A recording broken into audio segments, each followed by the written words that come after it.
Bonjour, nous voilà à notre 8e vidéo de ce temps de confinement. Vous allez finir par y prendre goût, vous ne me voyez plus mais vous travaillez quand même. Ça va être un tuto sur la perspective. Alors vous vous souvenez, la dernière fois on a fait une perspective, c'est pas facile à dire, une perspective à un point. Là nous allons faire une perspective à 2 points en fait. Ouh, ça se complique, ça se complique. Donc pour ce faire, nous traçons la ligne d'horizon. Je rappelle que la ligne d'horizon c'est la ligne imaginaire qui coupe le ciel et la terre. En fait, elle n'est pas si imaginaire que ça. Hein. Quand on est au bord de la mer, on la voit bien bien. Et pour se faciliter le travail, et vraiment pour se faciliter le travail, nous allons faire une ligne qui va séparer par la verticale notre feuille en deux. Et ici, nous allons en fait faire un trait qui va correspondre en fait à un angle de la maison. On appelle ça le pignon de la maison. Ça, c'est pour les plus jeunes. Donc en fait, on va voir la maison par son pignon. Nous allons faire aller nos fuyantes, c'est-à-dire les horizontales de la maison, vers le premier point de fuite. Vous voyez, je fais toujours ça sans règle. J'essaye que mon crayon, ma main et mon cerveau daignent travailler ensemble. Et puis il y a mon chien qui fait des allers-retours aussi. Et je préfère, vous voyez, une ligne qui est un petit peu fluctuante, mais faite à la main, que quelque chose de super bien fait à la règle. Et je vais faire pareil de l'autre côté. Alors je le fais à l'envers parce que je suis un peu gênée par la caméra. Donc du coup, je trichouille un peu, je le fais dans l'autre sens. Et nous avons un magnifique losange. Voilà, nous allons décider de quel côté sera la façade, de quel côté sera le côté. On continue sur notre maison. Donc je vais dire que la façade va être là. Donc je vais couper assez court. Et je vais dire que le côté sera là. Et là, je vais couper un petit peu plus loin. J'ai beaucoup appuyé mes traits pour que vous les voyez bien. Bien évidemment, il faut faire ça de manière très très légère parce que tous ces traits-là seront gommés. Ensuite, on va mettre un toit à notre maison. Donc comme on l'avait expliqué dans la première vidéo, eh bien, je vais faire exactement comme si j'étais le charpentier. Je vais chercher le milieu de ma façade. Donc je prends ce trait-là. Je trouve le milieu, pareil, essayez de le faire à l'œil. Je monte la verticale le mieux que je peux à la hauteur dont j'ai envie. Et je vais descendre mon toit vers ce coin-là, en faisant dépasser un petit peu, et descendre vers ce coin-là. Et j'ai un magnifique toit qui est à la bonne proportion avec les bonnes pentes. Et la longueur du toit, je vais la faire aller pareil, de la même façon, vers mon point de fuite. Je suis arrivée un peu vite, mais c'est pas grave. Et ici, ça devrait être parallèle. Donc j'imprime ma pente pour que mon œil et mon cerveau, et je vais la reporter. Donc voilà, nous avons une belle maison, mais vue de côté cette fois-ci. Si je mets mes fenêtres, bah, c'est exactement la même technique que la dernière fois. Je fais le bord de ma fenêtre. Pour les fenêtres qui sont sur le côté, ben je vais vers mon point de fuite qui est à droite. Ouh. Là, le mec de chez Akena, il est viré. Hein. Voilà. Et pour faire, par exemple, ma porte, et ben pareil, je fais mon haut de porte. Je vais vers ma fuyante. Mon bas de porte, je sais qu'il est bien. Et du coup, là, j'ai ma porte. Mon toit, je prends mon coin de toit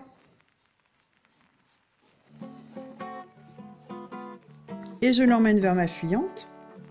Je prends mon coin de toit et je l'emmène vers ma fuyante. Et du coup, j'ai mon toit qui est posé au bon endroit. Alors, qu'est-ce qu'on peut faire encore avec ces deux points de fuite? Par exemple, on peut entourer la maison avec une petite barrière. Donc, je vais faire une barrière de face. Donc horizontale, verticale, verticale, verticale. Je fais tout bonnement un grand rectangle.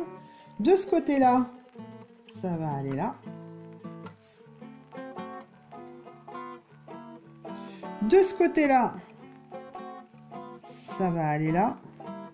J'ai raté mon coup. Ça va aller là. Alors, je fais aussi sans règle pour vous montrer que moi aussi je rate. C'est pas parce que je suis la prof que je sais tout faire. Hein. Voilà. Et ici, derrière la maison, et ben je sais que ma barrière, elle va aller d'un côté et de l'autre, et elle va pas être plus grande que ça. Voilà, et après j'ai juste à rajouter mes poteaux. Alors, les poteaux, au fur et à mesure qu'on avance, on les serre de plus en plus. Je vous montrerai tout à l'heure comment on fait ça avec un carrelage, etc., etc. Et du coup, j'ai ma maison qui est entourée de sa barrière, etc. Donc, amusez-vous à faire des maisons comme ça. Amusez-vous à les décentrer, à changer votre point de fuite, etc. Donc ça, c'est la première chose qu'on peut faire avec 2 points de fuite. La deuxième chose qui est intéressante à faire avec 2 points de fuite, nous allons changer de feuille, c'est un carrelage. Alors là, le carrelage, tout le monde fait « Ah, mon Dieu !» Eh bien non, il n'y a pas de « Ah, mon Dieu !» Il y a... Je fais une ligne d'horizon qui ne sera pas la séparation entre les murs et le sol, parce que vous n'avez aucune maison suffisamment grande pour que tout votre carrelage arrive à votre point de fuite. Si vous avez du carrelage chez vous, amusez à regarder votre carrelage, à mettre bien le crayon le long du carrelage, et vous allez juste vous rendre compte que tous vos carreaux vont vers le même endroit. Mais bien évidemment, votre point de fuite, il est plus loin que votre maison. Je vais mettre un point de manière arbitraire et je vais faire tous mes carreaux. Je vais faire d'abord un central. Alors, je vais tous les faire à la même distance. Alors, pareil, la distance, essayez de faire ça à l'œil. On n'est pas au millimètre, c'est pas grave, on s'entraîne. Par contre, si on prend perpétuellement une règle, faire à l'œil, on ne sait jamais. C'est quand même de l'entraînement de faire les choses à l'œil. Et l'erreur, on a le droit de la faire, ça n'a aucune importance. Et je fais aller tout mon carrelage vers mon premier point de fuite. C'est pas beau ça. Wow. Mais ancien mon carrelage hein, aujourd'hui. Vous voyez, même moi, des fois ça merdouille un peu. Bon, ça se rattrape autrement. C'est pas grave. Hop. Et là, je vais mettre un autre point de fuite. Par exemple ici. Et pour connaître la taille de mon premier carreau, je vais aller du coin inférieur droit à mon point de fuite. Que du coup, je vais changer de place parce que je vais tricher. Et là, du coup, j'ai la taille de ma première rangée. Après, je prends le deuxième. C'est pas facile avec la caméra, en fait, elle me gêne beaucoup. Je vais à mon point de fuite et j'ai la taille de mon deuxième carreau. Je vais à mon troisième. Je prends le troisième carreau. Je vais à mon point de fuite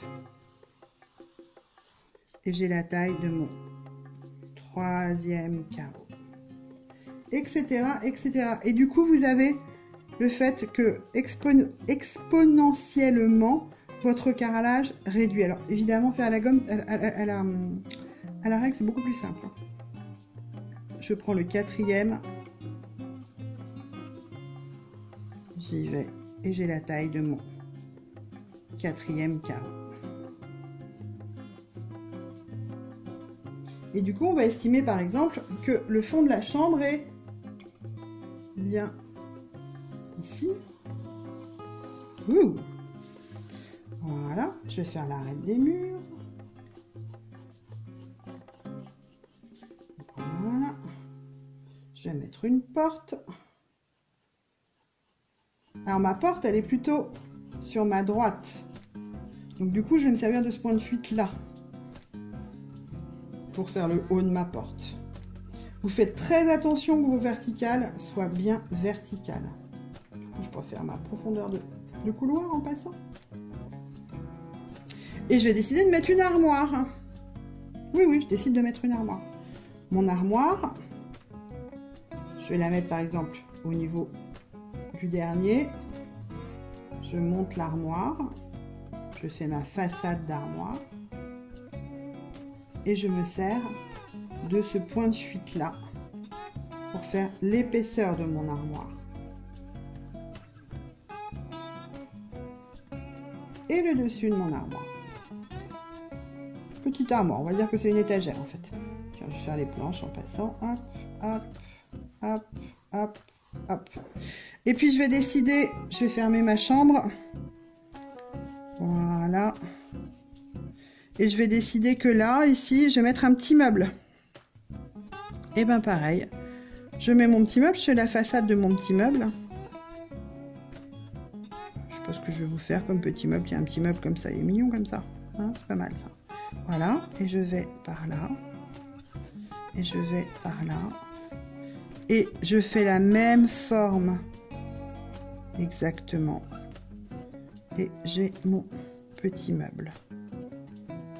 Voilà. Alors bien évidemment, du coup, tout ça, il va falloir le gommer. De l'avantage du carré.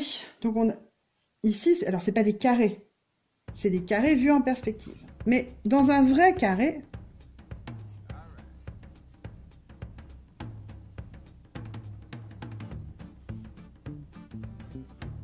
on peut faire tenir par exemple un losange. Donc je trace mes milieux et je le fais toujours à main levée. Tant pis si c'est pas tout à fait ça. Je fais mon losange, du coup je l'arrange en passant. Donc ceci veut dire que quand je vais vouloir faire un carrelage, non pas carré mais avec des losanges, je n'aurai qu'à prendre les milieux de mon carré et à refaire mon losange. Et du coup, il suffit de gommer ces parties-là pour avoir un magnifique carrelage, non pas en carré mais en losange. L'autre forme géométrique qui tient dans le carré, c'est le rond. Donc pareil, je fais mes milieux. Et on sait que le rond va tenir dans le carré en étant tangent au niveau des diamètres. Alors tangent, ça veut dire que ça ne se, les droites, qui sont pas droites, les choses ne se touchent qu'en un seul côté. J'y suis arrivée. Donc quand on dit dans la vie courante que quelque chose est tangent, c'est que ça va, mais ça va pile poil, quoi. Hein, faut pas insister trop non plus. Donc mon rond tient dans mon carré, par les milieux. La perspective ne change rien ni aux proportions, ni au fait que mon toit est au milieu, mon rond touche par les milieux. Donc si je veux faire un rond pareil,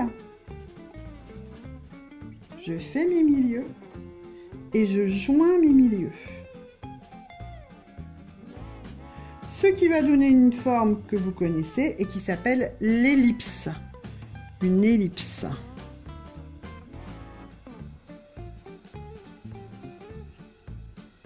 C'est en fait un rond vu en perspective. Alors c'est pratique, hein. Donc je vais vous faire un carré en perspective vite fait, là, bien fait. Hop, hop, hop, hop. Mes milieux, mon rond. Et du coup, par exemple, si j'ai une tasse à dessiner, ben, j'ai juste à descendre, à faire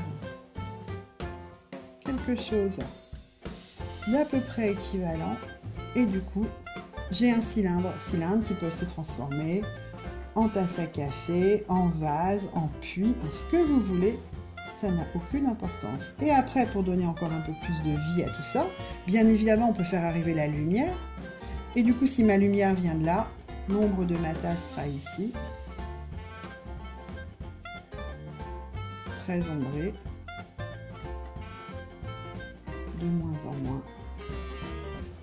L'intérieur sera très ombré et là, l'ombre de la tasse sur la table viendra ici.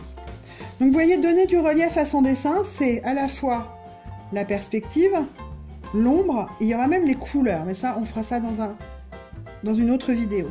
Donc amusez-vous, amusez-vous à créer des pièces, à créer des paysages, etc. avec vos points de fuite. Amusez-vous à y ajouter vos ombres et vos lumières. Vraiment, faites plein de solutions. Vous verrez, il y a des fois où on se prend la tête, mais gravement. Mais c'est très rigolo. Et dites-vous toujours que c'est pour s'amuser, qu'il n'y a aucun enjeu, qu'il n'y a aucune nécessité esthétique. La perspective, c'est tout le temps la même chose. Ça, c'est la base. Vous allez vite vous rendre compte que ce que je vous apprends est relativement faux parce qu'en fait, le point de fuite, il est jamais dans le dessin. Mais notre cerveau, une fois qu'il sait comment la base fonctionne, quand il est perdu devant un dessin en perspective, il peut se resservir de la technique en disant « Ah oui, mes horizontales, il faut qu'elles aillent toutes vers le même endroit. Donc je vais envisager les pentes, etc. » Et la prise de pente, je vous l'apprendrai aussi la prochaine fois. Voilà, je vous remercie de votre attention. Je vous rappelle que vous pouvez vous abonner à la chaîne. Je vous rappelle que petit à petit, le temps passe et que au niveau de l'association, il y aura peut-être de la nouveauté quant aux reprises des cours. Je vous tiendrai de toute façon tous au courant. Et amusez-vous, amusez-vous, mélangez les vidéos sur la perspective, les vidéos sur la nature morte, les vidéos sur les ombres et les lumières, rajoutez de la couleur à tout ça et ça sera merveilleux. Bonne fin de confinement et on espère qu'on se retrouve bientôt.